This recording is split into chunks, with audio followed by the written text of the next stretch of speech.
आज का यह पवित्र दिवस जो इस स्वर्गीय नगर के इतिहास का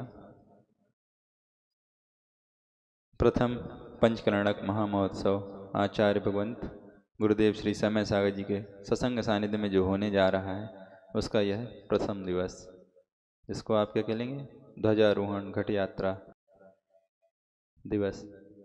तो आज से आपके इस नगर में इस पवित्र प्राण प्रतिष्ठा महाअनुष्ठान जिन बिंब प्रतिष्ठा अनुष्ठान प्रारंभ होने जा रहा है।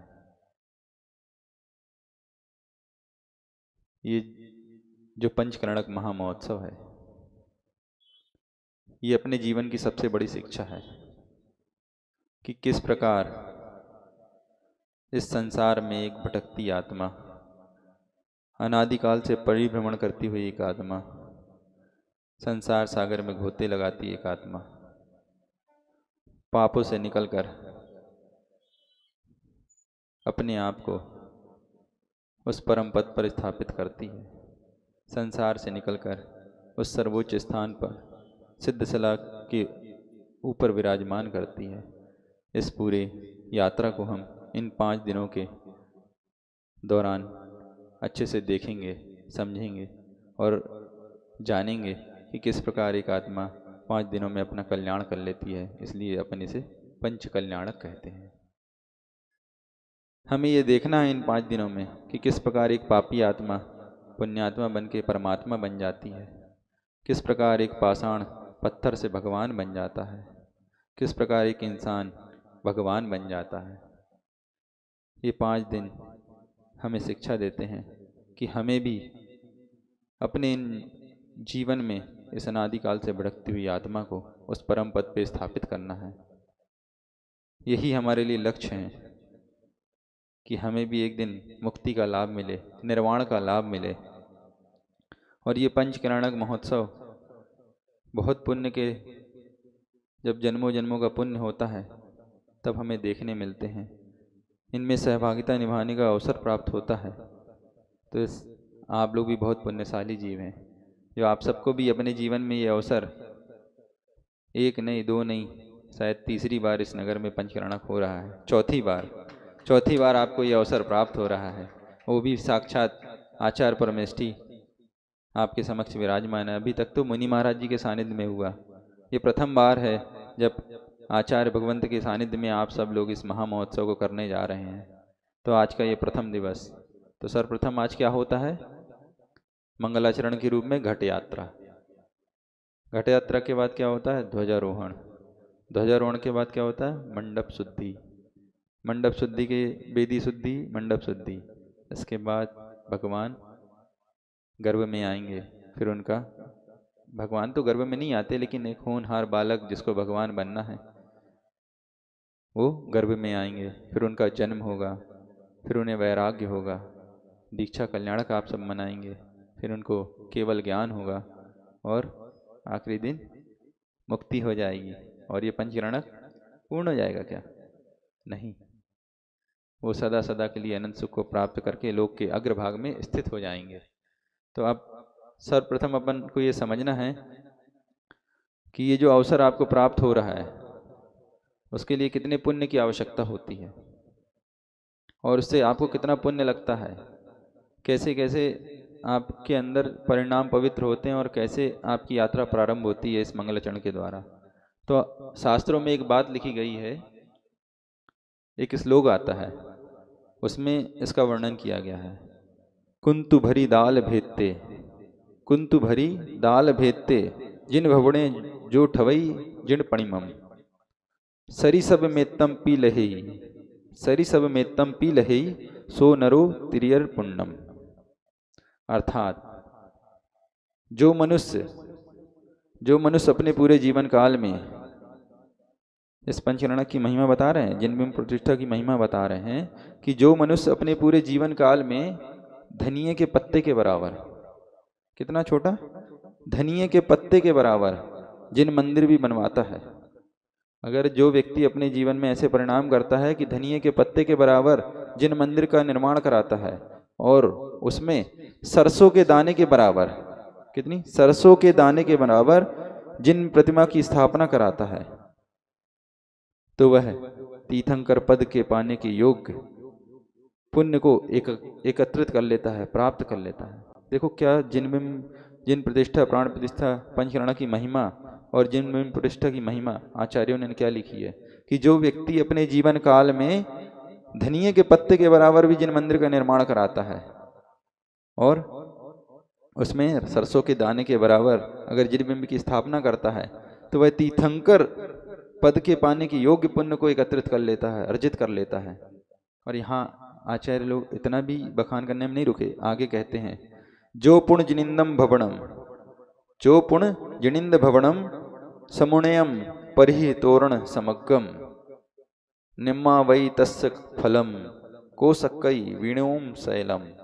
अर्थात यदि कोई व्यक्ति अति उन्नत विशाल परिधि तोरण आदि से युक्त विशाल जिन मंदिर, पाषाण से युक्त जिन मंदिर बनवाता है और उसमें जिन बिंब की स्थापना करता है, तो फिर उसके समस्त फल का, जीवन काल के पुण्यों के फल का वर्णन करना असंभव है। इसमें कौन समर्थ है? अर्थात कोई भी समर्थ नहीं है कि उसको कितना पुण्य लाभ होता है, उसके जीवन में क्या क्या प्राप्ति होती है जो एक विशाल मंदिर बनवाता है, जिन बिंब की स्थापना करता है।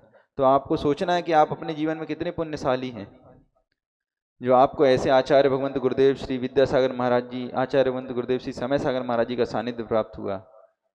इतिहास साक्षी है कि आचार्य भगवंत ने कितने बड़े बड़े जिनालयों का निर्माण आप लोग ने उन जिनालयों का निर्माण उनके आशीर्वाद से किया है, कितनी बड़ी बड़ी जिनबिंब की स्थापना की है। तो सोचिए आप लोगों को किस प्रकार के पुण्य का अर्जन होता होगा। जो लोग भी अपनी सहभागिता इन दान पुण्य के कार्य में, प्राण प्रतिष्ठा महोत्सव में, पंचकरण प्रतिष्ठा में, जिनबिंब कल्याणक में, जिनबिंब प्रतिष्ठा में अपनी सहभागिता, अपना दान देते हैं, अपना तन धन सब कुछ समर्पित करते हैं, उसको कितना पुण्य लगता होगा। अर्थात इसके फल का वर्णन करने में तो कोई समर्थ ही नहीं है।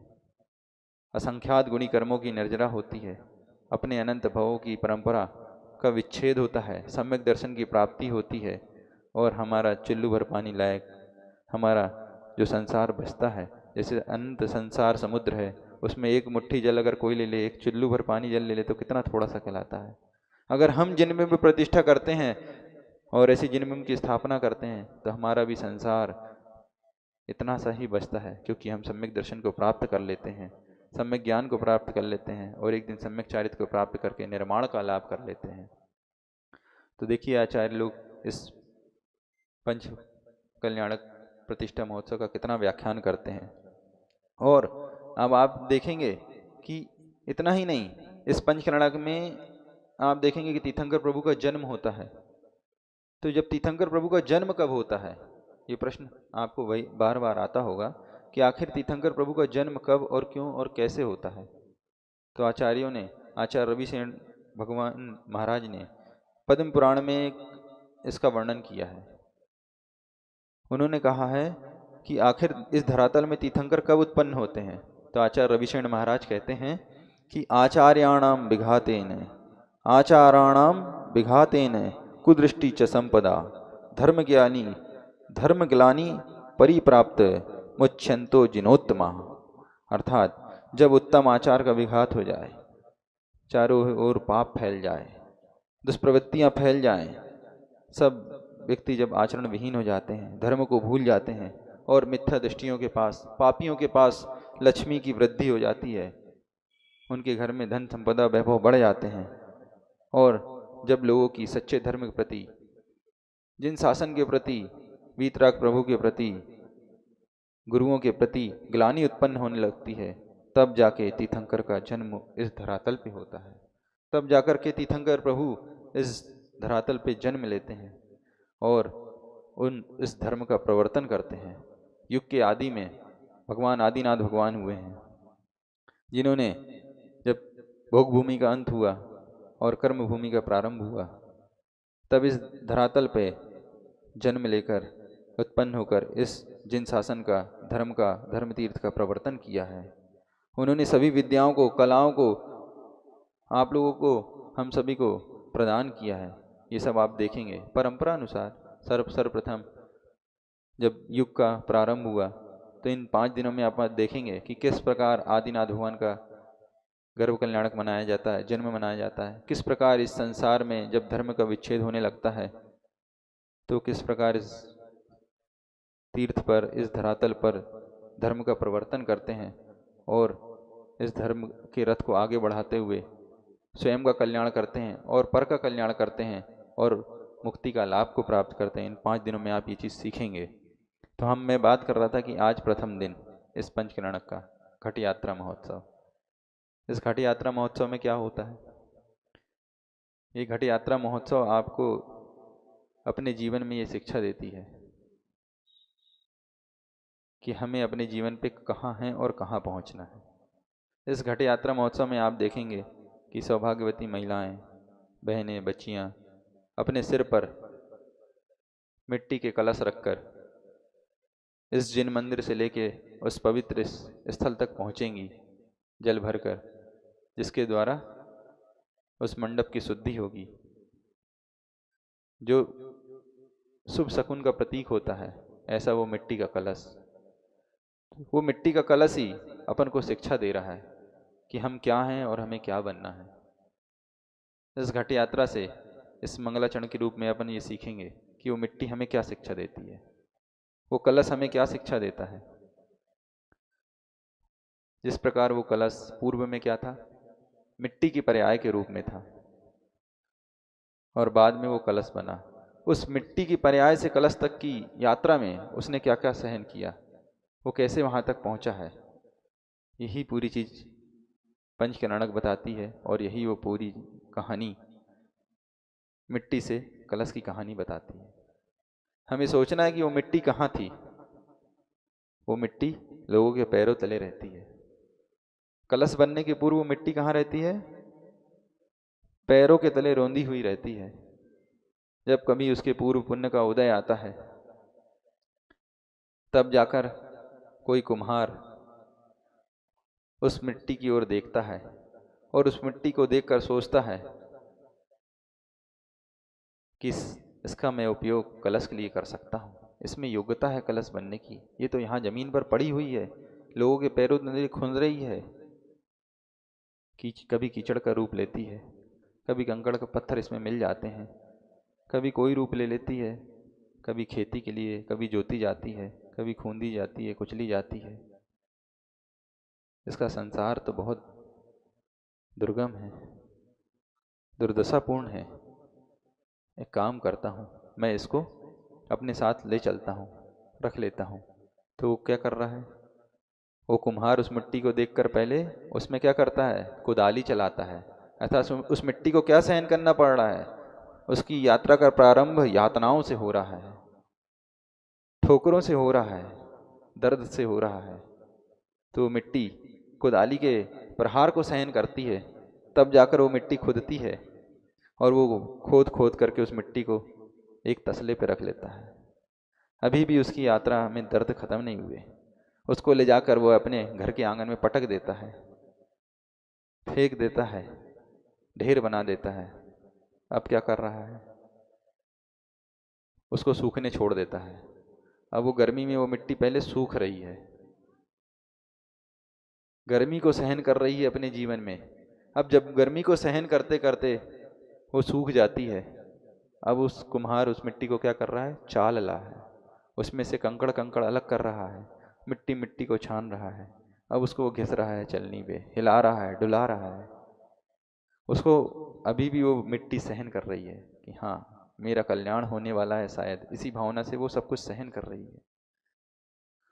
जब उसमें से कंकड़ पत्थर अलग हो जाते हैं, चिकनी मिट्टी बचती है। अब उस मिट्टी को कुम्हार इकट्ठा कर रहा है, इकट्ठा करके अपने पास रख लेता है। अब उसमें क्या कर रहा है? पानी डालता है। अभी तो उसको सुखाया, अब उसको वापस गीला कर रहा है, गीला करता है। अब पैरों तले उसको रौंद रहा है, कुचल रहा है, उसकी लुगदियां बना रहा है। अब वो मिट्टी फूल रही है, कुचल रही है, यातनाएं उसके ऊपर बढ़ती जा रही है। लेकिन ये सब क्यों हो रहा है? उसको एक आकार देने के लिए, उसके जीवन के कल्याण के लिए है। इसलिए वो सब पूरे प्रहार को सहन कर रही है। अब वो कुचल चुकी होती है, अब वो मिट्टी का लुगदा बन चुकी है। अब वो कुम्हार उसको चाक पर रख रहा है, चाक पर रख रहा है, अब उसको घुमा रहा है। अब उसको बार बार घूमना भी पड़ रहा है। घूमते घूमते वो आखिर उस मिट्टी ने घड़े का शेप ले लिया। दिखने में तो आ रहा है वो घड़ा बन गया है, लेकिन वो अभी घड़ा कच्चा है। अभी भी उसके अंदर जल धारण करने की क्षमता नहीं है।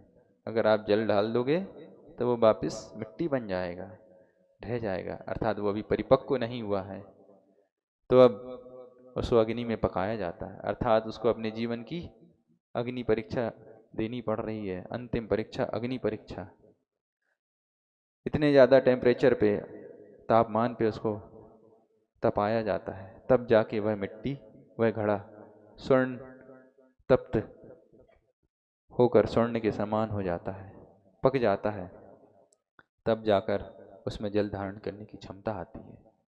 आप सोचिएगा, ये जो मैं पूरी यात्रा सुना रहा हूँ, ये सब उस पंचकर्णक की यात्रा है और अपने जीवन की यात्रा है। अभी हम कहाँ हैं, अब वो कलश कहाँ पहुँच रहा है। अब उस कलश पर जब वो पक चुका होता है तो वो कुम्हार उसको बजा बजा के देखता है, कहीं अभी कुछ खोट तो नहीं रह गई है, कुछ बचा तो नहीं है इसमें, कहीं कोई चटकन तो नहीं है। नहीं, पूर्ण रूप से पक चुका है। अब उस पे वह कुम्हार है, क्या कर रहा है, कलर कर रहा है, लाल मिट्टी से उस पे पोत रहा है, उसको सुंदर बना रहा है, उसको आकर्षित कर रहा है। अब वह कलश बाजार पे आ चुका है, किसके लिए, बिकने के लिए। सबको लग रहा होगा कि उसकी यात्रा पूर्ण हो गई, नहीं, अभी भी उसकी यात्रा पूर्ण नहीं हुई है। कलश भी बन गया, उसमें जल धारण करने की क्षमता भी आ गई। अब जब कोई व्यक्ति इसको खरीदने आता है तो क्या करता है, बार बार उठाता है, फिर उसमें हाथ मारता है, फिर बजाता है, अभी भी उस कलश को सहन करना पड़ रहा है। लेकिन जब उसको देखता है कि ये कलश पूर्ण रूप से अच्छा है, टूटा फूटा नहीं है, सुंदर दिख रहा है, अब वो अपने घर ले जाता है उसको खरीद कर उसमें जल रखता है। अब वो मंगल कलश, जब वो दिन आता है, पंचकर्णक का प्रथम दिन, घट यात्रा का प्रथम दिन, या कोई शुभ दिन जब मुनि महाराज का पड़गाहन करना हो या कोई मंगल कार्य करना हो, तब उस कलश को वह श्रावक अपने सिर पर धारण करता है, जल भरता है, सिर पे धारण करता है और उस पवित्र अनुष्ठान में आगे आगे लेकर चलता है और उसमें रखे हुए जल से सारे कार्यक्रमों की, शुभ अनुष्ठानों की शुरुआत करता है, प्रारंभ करता है, जल का छिड़काव करता है। यहाँ तक उस पवित्र स्थान तक पहुँचने के लिए उस घट को क्या क्या सहन करना पड़ा, यही चीज़ हम देखेंगे। जब पंचकर्णक होगा तो वो पवित्र आत्मा बनने के लिए उस अनंत काल से भटकती हुई आत्मा को क्या क्या सहन करना पड़ेगा। उस आत्मा को पहले 9 महीने गर्भ में रहना पड़ेगा, उल्टे लटकते रहना पड़ेगा, गर्भ के दुख को सहन करना पड़ेगा। जिसके आने के पूर्व 9 महीने गर्भ में रहने के पूर्व 6 महीने पहले से रत्नों की वर्षा हो रही है, चारों ओर सुभिक्ष हो गया है, फिर भी उसे उस गर्भ के दुख को सहन करना पड़ेगा। उस गर्भ में पड़े रहना पड़ेगा 9 मास तक। और उसके बाद जब उसका जन्म होगा तो असंयम के साथ होगा, वो असंयम के साथ अपने जीवन को व्यतीत करेगा, जबकि उसको भविष्य में तीर्थंकर बनना है, उस परम पद को प्राप्त करना है। फिर भी वो असंयम के साथ आप देखेंगे कि आदिनाथ भगवान का पूर्व गृहस्थ अवस्था का समय 84 लाख वर्ष तक वो असंयम के साथ संसार में रहकर जीवन को व्यतीत करते रहेंगे। जन्म लेंगे और युवा अवस्था के साथ राजपाट में ही व्यतीत करते रहेंगे अपने जीवन को। तब कहीं जाके उस नीलांजना नृत्य को देखकर उनके अपने जीवन के क्षणभंगुरता का एहसास होगा, वैराग्य आएगा। उसके लिए भी सौधर्म इंद्र को व्यवस्था करनी पड़ी वैराग्य के निमित्त को जोड़ने के लिए, नहीं तो वो तो अपने राजपाट में ही व्यस्त थे, संसार के भोगों में व्यस्त थे। जब तीर्थंकर जैसे, जिनको तीर्थंकर होना है, ऐसी महान पुण्यात्मा भी संसार में पड़ी रह सकती है, तो अपन कहाँ के हैं, कैसे हैं, सोचना चाहिए। जब उनको वैराग्य आएगा, दीक्षित होंगे, फिर केवल ज्ञान की प्राप्ति होगी, तब जाके उनको मोक्ष का निर्माण का लाभ होगा। तो इस पूरी यात्रा में उन्हें भी कई करोड़ों वर्ष व्यतीत हो गए और अपन को कितना सा जीवन मिला है? 60-70 वर्ष, अधिक से अधिक 100 वर्ष, इतना भी कोई नहीं पहुंच पाता है। तो सोचिए, विचार करिए इस पंचकलनक को देख के कि हम अपने जीवन में अपना कल्याण कैसे कर पाएंगे, कैसे हम अपने जीवन में उस परम पद को प्राप्त कर पाएंगे। ये अपन को सोचना है। इतनी आसान प्रक्रिया नहीं है, बहुत सारी परीक्षाएं देनी पड़ेगी, बहुत सारे कर्मों को काटना पड़ेगा, सम्यक दर्शन को प्राप्त करना पड़ेगा, सम्यक ज्ञान को प्राप्त करना पड़ेगा। इतना तो बहुत आसान हो सकता है। उसके बाद सम्यक चारित्र को, इस संयम पद को, मुनि पद को प्राप्त करके फिर कहीं जाके हम मोक्ष पद को प्राप्त कर पाएंगे। तो ये यात्रा अपनी बहुत अनंत काल से चलती आ रही है। इस पंचकलनक के माध्यम से और इन गुरुओं के माध्यम से अपन को ये शिक्षा लेनी है कि हम अपना कब ये अनंत संसार नष्ट कर पाएंगे और कब हम मुक्ति का लाभ ले पाएंगे। और आप लोग का पुण्य का अवसर है कि जो ऐसे गुरुदेव मिले। कैसे गुरुदेव मिले? जिनका सानिध्य मिला, जिनके जैसे प्रबल निमित्त मिले। अगर उनके रहने से हमारे जीवन में संयम नहीं आया, इस पंचकलनक को करके देख के हमने जीवन में संयम को ग्रहण नहीं किया, सिर्फ मौज मस्ती के साथ इस पंचकलनक को पूर्ण कर दिया, तो हमारा जन्म निरर्थक हो जाएगा। तो ये हमें अवसर प्राप्त हुआ है। तो वो गुरुदेव कैसे हैं? कुछ तो बात है ऐसे, कुछ तो बात है ऐसे सूरज की तरह चमकते चेहरे में, कुछ तो बात है सूरज की तरह चमकते इस चेहरे में, जो हर किसी को अपना दीवाना बना देती है। कुछ तो बात है ऐसे सूरज की तरह चमकते चेहरे पे, जो हर किसी को अपना दीवाना बना देती है। लोग ढूंढते हैं दुनिया में गुरु और भगवान को, लोग ढूंढते हैं दुनिया में गुरु और भगवान को, और ये विद्या समय गुरुवर तो पाषाण को भगवान बना देते हैं, और ये विद्या समय गुरुवर पाषाण को भी भगवान बना देते हैं। ऐसे महान आचार्य, महान गुरुदेव आप लोग के समक्ष हैं, जो पतित को भी पावन बना देते हैं, जो पतित को भी पावन बना देते हैं। ऐसे गुरुदेव हैं जो पतित को भी पावन बना देते हैं और पथिक को पथ दिखला देते हैं, जो भटके हुए पथिक को पथ दिखला देते हैं। और मैं इन गुरुदेव की महिमा कहाँ तक कहूँ बंधुओं, मैं इन गुरुदेव की महिमा कहाँ तक कहूँ बंधुओं, जो पत्थर को भी भगवान बना देते हैं, जो पत्थर को भी भगवान बना देते हैं। इस पत्थर से भगवान तक बनने की यात्रा हम सबकी जो यहाँ 5 दिनों में देखने की होगी। तो एक दिन हम इस भावना से अपने आप को भी इस इंसान से भगवान बनाने की प्रक्रिया से गुजरें, और एक दिन हम भी भगवान बन पाएँ और परम पद को प्राप्त कर पाएँ। इसी भावना के साथ अहिंसा परमो धर्म की। आचार्य भगवंत गुरुदेव श्री विद्यासागर जी महामुनि राज की, आचार्य भगवंत गुरुदेव श्री समय सागर जी महामुनि राज की, 3 कम 9 करोड़ महामुनि राजों की जय। बोधि समाधि परिणाम शुद्धि, स्वात्मोपलब्धि शिव सौख्य सिद्धि, चिंतामणिम चिंतित वस्तुदाने, त्वं बंद मानस्य ममास्तु देवी। द्वादशांग जनवाणी माता की।